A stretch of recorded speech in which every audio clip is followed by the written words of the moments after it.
ഈ പാകിസ്ഥാനെ സംബന്ധിച്ചോളം ഇത് ആദ്യമായിട്ടല്ല അവരിങ്ങനത്തെ ഒരു കാര്യം ചെയ്യുന്നതും അത് കഴിഞ്ഞിട്ട് ഞങ്ങളല്ല ഇതൊന്നും ചെയ്തത് എന്നുള്ള കാര്യം പറയുന്നത്. അത് അവരുടെ സ്ഥിരം ശൈലിയാണ്.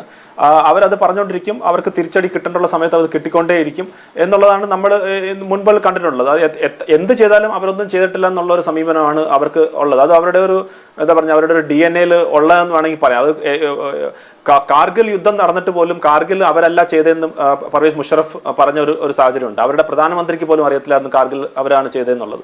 അപ്പൊ അങ്ങനെയുള്ള ഒരു രീതിയാണ്. അപ്പൊ അതുകൊണ്ട് അതിനകത്ത് വലിയ കാര്യമൊന്നുമില്ല. പക്ഷെ തീർച്ചയായിട്ടും ഇതിനകത്ത് ലഷ്കർ-ഇ-തോയ്ബയുടെ ഒരു പങ്ക് അല്ലെങ്കിൽ അവരുടെ ഒരു ഓപ്പറേഷൻ ആണ് എന്നുള്ളതിനകത്ത് ഈ കശ്മീർ തീവ്രവാദത്തെ കുറിച്ചൊക്കെ പഠിക്കുന്ന അല്ലെങ്കിൽ കാണുന്നവർക്ക് വളരെ കൃത്യമായിട്ട് അറിയാം. അങ്ങനത്തെ ഒരു പാകിസ്ഥാൻ ബേസ്ഡ് ആയിട്ടുള്ള ഒരു ഓർഗനൈസേഷന്റെ തന്നെയാണ് ഇതിനകത്ത് പങ്ക്. പാകിസ്ഥാനിൽ നിന്നുള്ള ഫോറിൻ ടെററിസ്റ്റ് വന്നിട്ടുണ്ട് എന്നുള്ളതും വളരെ വ്യക്തമാണ്. ലോക്കൽ ടെററിസ്റ്റിന്റെ റോളും അതിനകത്തുണ്ട് എന്നുള്ളതും ക്ലിയർ ആണ്. ഇനിയുള്ളതെന്ന് വെച്ച് കഴിഞ്ഞാൽ ഇവരിലേക്ക് എങ്ങനെ എത്താൻ പറ്റും, എത്ര പെട്ടെന്ന് എത്താൻ പറ്റും എന്നുള്ളത്. ഞാൻ ഒരു കാര്യം മാത്രം പറയാൻ ശ്രീ PG, എത്ര വലിയ ടെററിസ്റ്റ് ആയാലും ശരി അവരുടെയൊക്കെ ലൈഫ് മാർക്ഡ് ആണ്. അതായത് ഒരു സമയം വരെ മാത്രമേ ഉള്ളൂ അവരുടെ ആ ഒരു ലൈഫ് ടൈം.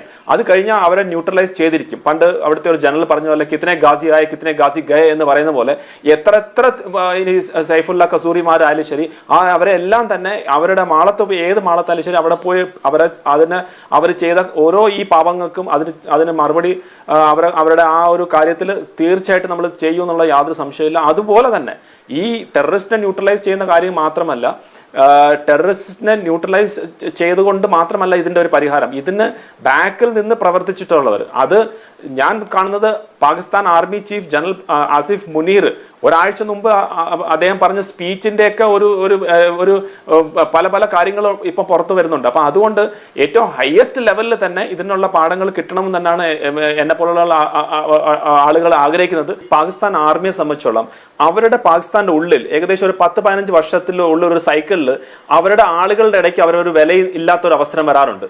അങ്ങനെ നിൽക്കുമ്പോൾ അവര് ഇന്ത്യയുടെ അഗേൻസ്റ്റ് എന്തെങ്കിലുമൊക്കെ ചെയ്യും. അങ്ങനെ ചെയ്യുമ്പോൾ വീണ്ടും അവരുടെ ഒരു വില കൂടാൻ വേണ്ടിയുള്ള കാര്യം അവർ ചെയ്യാറുണ്ട്.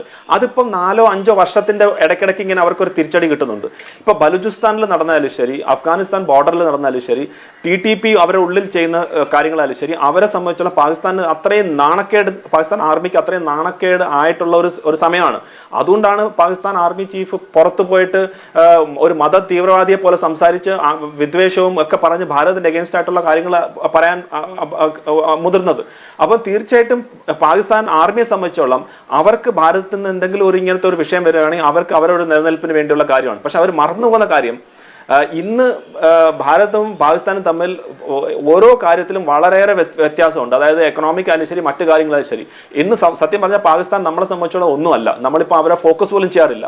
പക്ഷെ ആ സമയത്ത് പോലും കശ്മീർ ഞങ്ങൾ പിടിച്ചടക്കും, ഇതുപോലത്തെ സ്റ്റേറ്റ്മെന്റ്സ് ഒക്കെ ചെയ്യും. മനഃപൂർവ്വം ഒരു പ്രകോപനം എന്നുള്ള നിലയിൽ ചെയ്യുക. ഒരൊറ്റ രാജ്യം പോലും അവരെ സപ്പോർട്ട് ചെയ്യാൻ ഇന്ന് കാണത്തില്ല. അത് താഴെത്തട്ടിലുള്ളവർ തൊട്ട് മേളിൽ നിൽക്കുന്നവർക്കറിയാം അടി കിട്ടും എന്നുള്ളത്. അത് എവിടെ വരും എന്നുള്ളത് മാത്രമാണ് അവർക്ക് അറിയാത്തത്. അതുകൊണ്ടാണ് അവരിപ്പം ഇങ്ങനത്തെ കാര്യങ്ങളൊക്കെ ഒന്ന് മാറി പോകണമെന്നൊക്കെ ഉള്ള കാര്യങ്ങൾ പറയുന്നത്. കൃത്യമായിട്ടുള്ള ഒരു ഭയം അവരിൽ ഉണ്ട്. ആ ഭയമാണ് അവരെ കൊണ്ട് ഇപ്പൊ ഇങ്ങനെയൊക്കെ ചെയ്യിപ്പിക്കുന്നതും പറയിപ്പിക്കുന്നതും. നേരത്തെ ശ്രീ PG പറഞ്ഞ വളരെ ഇമ്പോർട്ടന്റ് ആയിട്ടുള്ള കാര്യമാണ്. നോക്കൂ, കശ്മീരിൽ പണ്ട് ഒരു ഓപ്പറേഷൻ നടക്കുമ്പം നേരെ ഓപ്പറേഷൻ ചെയ്യുന്നവർക്ക് നമ്മൾ ബുള്ളറ്റും ബാക്കിൽ നിന്ന് കല്ലെറിയുന്ന ഒരു സാഹചര്യം ഉണ്ടായിരുന്നു ആളുകൾ അവിടുത്തെ. ഇന്നലെ രാത്രിത്തെ ഡെവലപ്മെന്റ് നോക്കൂ. ഇന്നലെ അവിടുത്തെ ആളുകൾ പ്രതിഷേധമായിട്ട് പുറത്തു വരികയാണ്.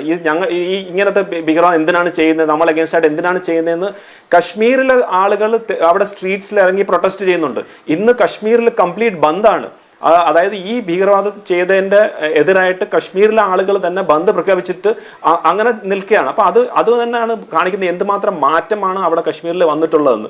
അപ്പം ഇതൊന്നും കണ്ട് പാകിസ്ഥാന് ഒരിക്കലും സഹിക്കാൻ പറ്റത്തില്ല. കാരണം അവരെ സംബന്ധിച്ചോളം കശ്മീർ എപ്പോഴും ഇങ്ങനെ കത്തിക്കൊണ്ട് നിൽക്കുന്നതാണ് അവരുടെ കാര്യം കശ്മീരിൽ എത്തിയിട്ടുള്ളത്. ഈ 2.35 കോടി ടൂറിസ്റ്റ് ഭാരതത്തിന്റെ തന്നെ പല ഭാഗത്തു നിന്ന് അവിടെ ചെല്ലുകയാണ്.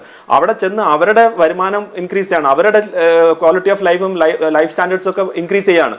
അത് കൊണ്ട് ഈ വർഷം അതിലും കൂടുതലായിട്ടുള്ള ടൂറിസ്റ്റുകൾ വരും എന്നുള്ള ഒരു അസസ്മെന്റിലായിരുന്നു ഒമർ അബ്ദുള്ളയും അവിടുത്തെ ഗവൺമെന്റ് ഒക്കെ ചെയ്തത്. ഒന്ന് നോക്കൂ, ഒരു കുറച്ച് വർഷങ്ങൾ നമുക്ക് ആർക്കെങ്കിലും വിശ്വസിക്കാൻ പറ്റുമായിരുന്നു അവിടെ ഫോർമുല റേസ് കാറിംഗ് നടക്കുന്നുണ്ട്, അവിടുത്തെ സിനിമ ഷൂട്ടിംഗ് വളരെ വിപുലമായിട്ട് നടക്കുന്നുണ്ട്, സിനിമ തിയേറ്റേഴ്സ് ഓപ്പൺ ആവുന്നുണ്ട്, മറ്റ് പല രീതിയിലുള്ള മാരത്തോണും എല്ലാം നടക്കുന്നുണ്ട്. അപ്പൊ അങ്ങനെയുള്ള ഒരു പീസ്ഫുൾ രീതിയിലേക്ക് മാറുന്നത് തീർച്ചയായിട്ടും അവരെ സംബന്ധിച്ചോളം അത് തെറ്റായ, അവർക്ക് ഒരിക്കലും സഹിക്കാൻ പറ്റാത്തതാണ്.